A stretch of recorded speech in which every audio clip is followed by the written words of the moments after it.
कर्नाटका के जंगलों में बसा एक आदिवासी गांव जिसका नाम है कांतारा। कांतारा में रहने वाले आदिवासी प्रकृति को अपनी देवी समझकर पूजते थे। इस गांव की एक स्थानीय परंपरा है जिसमें ये साल में एक बार भूताकोला का आयोजन करके पुरांजलि देव को प्रसन्न करते हैं। गांव के लोगों का मानना है कि जब भी गांव पर कोई संकट आता है तो पुरांजलि देव उन्हें चेतावनी देकर उनकी रक्षा करते हैं। 12 साल का वीर कांतारा के जंगलों से वापस अपने गांव लौट रहा था कि एक सुनहरा सियार झाड़ियों के पीछे से हवा की रफ्तार में उसके सामने से निकल जाता है। भूरे आंखों वाला सुनहरा सियार, इसे देखना तो अशुभ माना जाता है। तभी वीर की नजर कबीले के नायक बिल्ला के परिवार पर पड़ती है, जो अपना सामान बांधे कांतारा से कहीं जा रहा था। नायक चाचा, कहाँ जा रहे हैं आप? पिताजी के बाद अब जंगल की सुरक्षा की जिम्मेदारी आपकी है ना? जिम्मेदारी थी बेटा, पर अब हमारी जान पर ही बनाई है।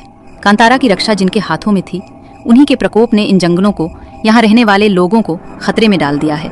आए दिन कुछ न कुछ घटनाएं हो रही हैं यहाँ।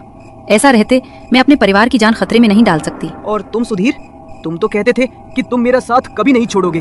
तुम्हें भी कांतारा को छोड़कर चले जाना चाहिए वीर। तुम्हारे पिता तो मुखिया थे ना, जब वो ही नहीं बचे तो बाकी लोगों का क्या होगा? वीर अपने आसपास गांव को खाली होता देख रहा था और इसी बीच 1 महीने पहले गुजरे अपने पिता की मौत का रहस्य फिर उसके दिमाग में कौंधने लगा। वीर अपने घर पर पहुंचते ही उसने अपनी माँ से कहा, माँ, तुमने तो कहा था कि पिताजी की मौत सर पर लकड़ी का गट्ठर गिरने से हुई थी, पर वो सुधीर तो कुछ और ही बता रहा था। सुलोचना रोते हुए वीर को गले लगा लेती है। मैं क्या बताती तुझे, तेरे बाबा ने पूरे गांव की सुरक्षा की कसम खाई थी और उसी कसम ने उनकी जान ले ली। माँ की बात सुनने के बाद अब वीर की उत्सुकता और भी ज्यादा बढ़ गई थी। माँ, बताओ ना, ये सब क्या है और कैसे शुरू हुआ? क्यों पूरा गांव खाली हो रहा है? सब कहाँ चले गए? बेटा, ये सब 1 साल पहले शुरू हुआ था। पुरंजलि देव को प्रसन्न करने के लिए पूरा गांव तैयारियां कर रहा था, लेकिन उत्सव से 2 दिन पहले अचानक गांव में एक अनहोनी हुई। गांव के बाहर जंगल में कुछ लोगों ने तंत्र मंत्र का सामान और एक नरमुंड पड़ा हुआ देखा। मुखिया जी, कल रात जंगल में किसी ने तंत्र मंत्र करके नर बलि दी है। भूताकोला से पहले ये अपशगुन बहुत बड़ी अनहोनी का संकेत लग रहा है। पूरा गांव अपवित्र हो गया है। ऐसे में हम देवता का पूजन कैसे करेंगे? मैं पता लगाने की कोशिश करता हूँ कि ये हरकत किसने की है। तुम लोग घबराओ नहीं, पुरंजलि देव सब जानते हैं। जब हमने कुछ गलत किया ही नहीं तो वो हम पर प्रकोप क्यों बरसाएंगे? 2 दिन बाद पूरा गांव भूताकोला के लिए मचान पर जमा हुआ था। ढोल नगाड़े बज रहे थे और गांव के ही 2 नृतक झूमकर नृत्य कर रहे थे। उनके सिर पर बड़े मुकुट लगे हुए थे, चेहरा लाल रंग से पुता हुआ था और आंखें बेहद डरावनी नजर आ रही थी। एक नृतक चिमटे को आग में गर्म कर अपनी जीभ पर सटा रहा था, तो दूसरा लोहे की कील को अपनी आंख की पलकों के आर पार किए बैठा था। तभी अचानक एक नृतक की आंखें ऊपर की ओर चढ़ जाती हैं और वो बुरी तरह से कांपने लगता है। देखो, पुरंजलि देव आ गए, सब लोग प्रणाम करो। जल्दी से देवता को बलि चढ़ाई जाए। 3 मुर्गे लेकर आओ। भूल की क्षमा दीजिए देव। भूल की क्षमा दीजिए देव। देवता नाराज है, जल्दी करो वरना अनर्थ हो जाएगा। नर्तक के शरीर में आई पूर्वज की आत्मा के कारण वो मुकुट पहने झूम झूम कर नाच रहा था। हमारी भूमि खतरे में है देव, रक्षा कीजिए। रक्षा?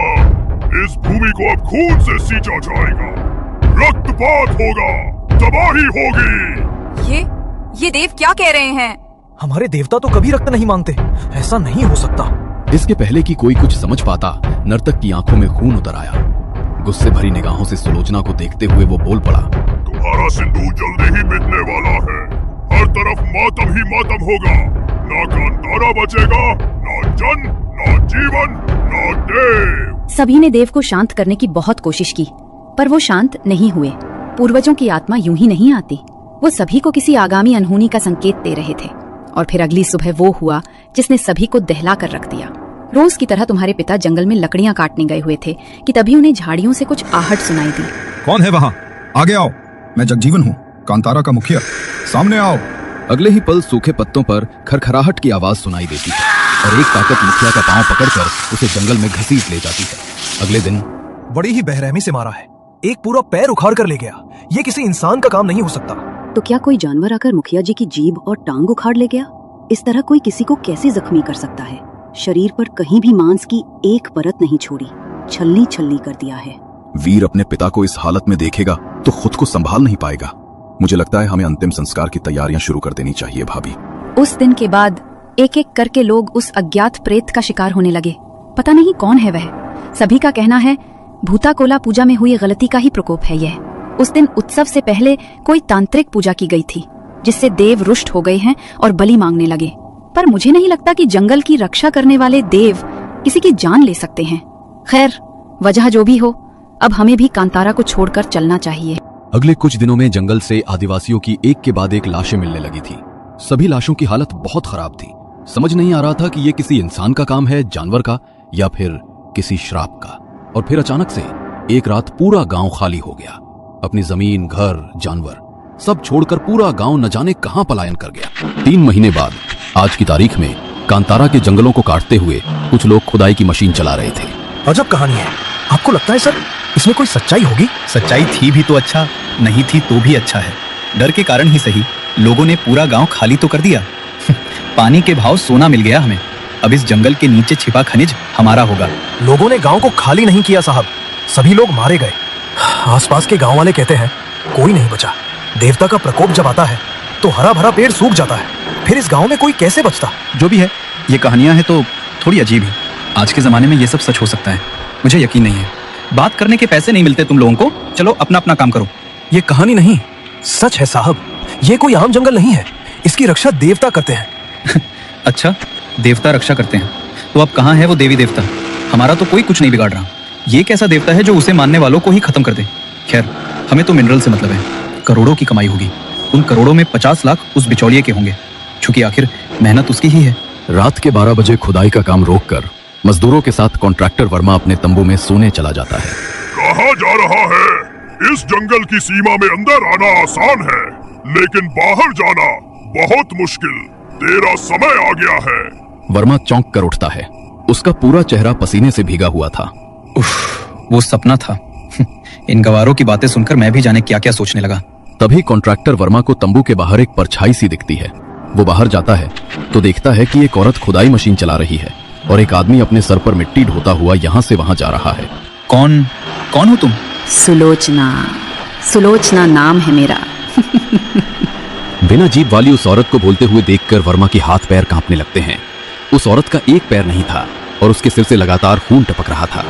ये देखकर वर्मा अपनी जान बचाने के लिए बाकी मजदूरों को जगाने भागता है। मालिक यहाँ कुछ है मालिक। मेरे तंबू में एक बच्चा है, उसके मुंह से खून रिस रहा है। उसने मेरे सामने अपनी जीभ काट ली है। मैं अब यहाँ नहीं रुकूंगा। मैंने भी पेड़ के ऊपर काले कपड़ों में औरतों को बैठे देखा है, जिनके हाथ पैर कटे हुए थे और मुंह से खून बह रहा था। ये जंगल शापित है। ये क्या बकवास कर रहे हो? ठीक है, फिर छोड़ दो काम और चले जाओ। जहाँ जाना है यहाँ पास के गांव में कई मजदूर मिल जाएंगे मुझे, जो तुमसे आधे पैसे में काम करने को तैयार हो जाएंगे। ठेकेदार वर्मा की बात सुनकर सभी मजदूर कुछ सोचकर काम फिर से शुरू कर देते हैं। पर हर रात कांतारा के जंगलों में एक नया हादसा होता है। कभी कोई मजदूर मरा हुआ पाया जाता तो कभी किसी को भयानक रोग हो जाता।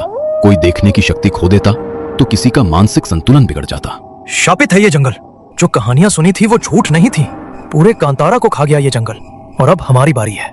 काम नहीं करेंगे तो भूख से मरेंगे, और काम करेंगे तो ये जंगल हमें खा जाएगा। दासमी आ रही है ना, हम सबको एक बार भूता कोला करना चाहिए। वो इस जंगल का देव है। शायद अगर हम माफी मांगे देव से, सब ठीक हो जाएगा। भूता कोला में बहुत शक्ति होता है, बहुत ज्यादा शक्ति। वैसे भी मैं अपने 5 मजदूर खो चुका हूँ। अगर इस पूजा से कोई फर्क पड़ता है तो मुझे कोई आपत्ति नहीं है। सुनो, श्रीकांत को बुलवाओ। ये गांव, ये जमीन उसी की है। उससे बेहतर इस जगह को और कौन समझ सकता है। 2 दिन बाद दशमी तिथि थी। ठेकेदार और मजदूरों के साथ आसपास के गांव वाले भी भूता कोला पूजा में शामिल होने पहुंचे। फिर से गाजे बाजे के साथ देवता के आवाहन की तैयारी की गई। ढोल और नगाड़ों की आवाज जंगल में हर तरफ गूंज रही थी। भूता का रूप लेकर नर्तक पूरे तन्मयता से नाच रहे थे कि तभी कॉन्ट्रैक्टर जमीन में गिर पड़ता है। अगले पल जब उसे होश आता है तो वो बेसुध होकर नर्तक के साथ नाचने लगता है। जमीन पर रखे सिंदूर को उठाकर उसने अपने माथे पर लगाया और चाकू से अपनी जीभ पर चीरा लगा दिया, जिससे हर तरफ खून ही खून दिखाई देने लगा। पास में रखा भूता कोला का मुकुट अपने सिर पर रखकर वो कांपते हुए आग के चारों ओर चक्कर लगाने लगा। चढ़ाओ चढ़ाओ! देवता को भेंट चढ़ाओ। कहाँ गए वो बलि के लिए लाए हुए 3 मुर्गे? जानवरों की नहीं, मुझे इंसानी मुंड चाहिए। बलि चाहिए, बलि। आज बलि का दिन है। ये क्या, पुरंजलि देव बलि मांग रहे हैं? यानी वही बातें सही हैं, देवता लोगों का संहार कर रहे हैं। श्रीकांत, तू तो इसी गांव में पैदा हुआ था, इसी मिट्टी में बड़ा हुआ ना। इसकी आज बलि चढ़ेगी, तभी मेरा क्रोध शांत होगा। ये सब उसी का किया धरा है। उसने खुद गांव के एक आदमी को मारकर पूरे गांव में अफवाह फैला दी। कि तांत्रिक क्रिया के कारण भूत कोला अपवित्र हो गया और अब देवता का कहर बरसेगा। गांव के लोगों को मारने वाला यही दुष्ट है। देवता कभी अपने बच्चों का बुरा नहीं करते। उसने खुद एक एक करके गांव के लोगों को मारा और सबको यही लगा कि गांव पर श्राप है, इसलिए लोग भूत के कारण मर रहे हैं। ये अनपढ़ आदिवासी अपनी जमीन छोड़ने को तैयार नहीं है। कहते हैं जान दे देंगे, पर अपनी जमीन किसी को नहीं देंगे। ये सब उस मुखिया की पढ़ाई पट्टी है। कांतारा को जमीन नहीं अपनी मां मानता है वो। अब उसकी प्यारी जनता अपनी जमीन के लिए जान देने को तैयार है तो जान ले ही लेते हैं। श्रीकांत ने सबसे पहले मुखिया को मारा और सभी के बीच ये बात फैला दी कि देव बलि ले रहे हैं। मेरी भूमि का सौदा करने वाला था तू। मेरे बच्चों को तड़पाकर मारा है तूने। जिस कांतारा की जमीन को किसानों ने पसीने से सींचा था, उसे तुमने खून से सींचा है। अब मेरा क्रोध तेरी बलि से ही शांत होगा।